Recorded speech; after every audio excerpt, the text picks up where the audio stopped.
what can you tell the moms out there, the divorced women, that they're single moms and they're ready to go out and date? And we have to break the stigma that there are no good guys out there, because just because I was cheated on doesn't mean that every man is like that. And I take personal responsibility for what I did and how I showed up. I was too masculine, and there's X, Y, and Z things that I could have done differently, but I'm not going to do that. But I do take personal responsibility, and I heard you say that a lot in the different explanations that you were going through, that we have to be self-aware, we have to take personal responsibility. And truly, that's where a lot of this starts, is being self-aware and personally responsible. What can you tell our community that is ready to go out there and look for their person? Yeah, I would say first, do some self-awareness. Are you actually ready to find like a long-term life partner or a husband or somebody that's there? Or are you just needing some validation or attention? Because there are very different places to be. Neither is right or wrong. So there's no judgment. And I would say, I'll talk about both different paths very differently. So if you're wanting connection, validation, but you're not quite ready for, like, let's say partner, then it's a very different path. Like you could do other things like dance. Like you could find other things that still allow you to be in your power, like dance, like partner dance. I do Zouk dancing. There's salsa dancing. There's bachata. There's all kinds of forms of dance where you can still be around men with touch and connection, but it's not sexual, and you're still getting connection. You're getting restoration. It's highly regulated for the nervous system, and that can be deeply fulfilling if you're just wanting connection. Other areas to do it is, you could be more like, there's tantra and there's all kinds of different things if you want to start to explore more the sectional, but you're not quite ready to like be in partnership. So I'd say first, get clear with where you're at. So you're choosing clearly and own it, right? So if I'm in this space, then engage in that space and be very clear with where you're at and where you're looking for. And that just provides the clarity. So you're not seeing things blindly, right? And again, am I just needing connection?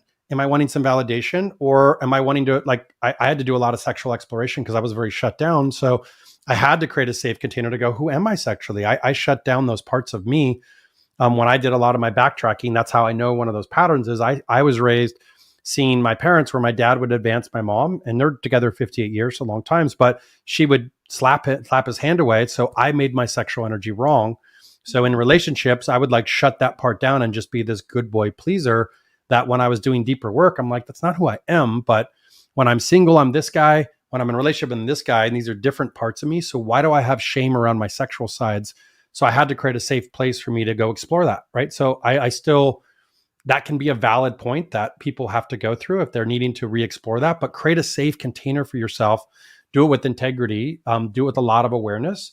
And I only had good experiences when I was learning who I was, and I did it with really conscious, healthy, aware partners that I was exploring. So I think there's a place for that if people are in that space, but most people don't want to own it, I find, is where the challenge. And so I had to heal the shame there, so I didn't have shame anymore around my sexual desires and fantasies and who I was. And I had to heal my porn addiction. And so I was hiding who I was in relationship and then getting it through porn because it was a part that I was shameful about. And in order to be in a healthy relationship, I needed to figure out, who am I, so I could be authentic in that expression with the potential partner instead of hiding those parts of me.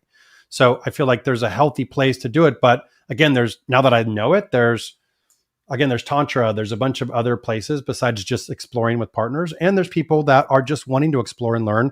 But if you ask a lot of questions up front before just meeting people or going on random things, you get to find out who's safe, who's attuned, who has similar curiosities. Like if you're in that space, spend a lot of time asking questions, spend a lot of time feeling it if somebody feels safe, spend a lot of time talking about boundaries so that you can engage in a really safe way and have a good experience. And then if you're actually wanting to date and looking for like an actual healthy partner, I would say go really slow. Like go really slow, take your time, get clear on what does your alignment look like. So for me, there's alignment, there's compatibility, and there's chemistry. So what do those areas look like? Like, what are your views on parenting? What are your views on finances? What are your views on God, religion, source? What are your views on? So to me, the big values are like those value sets. Then you also have, for me, also value set is, do you take ownership or do you willing to move into villain, victim, savior? Like, what does that look like?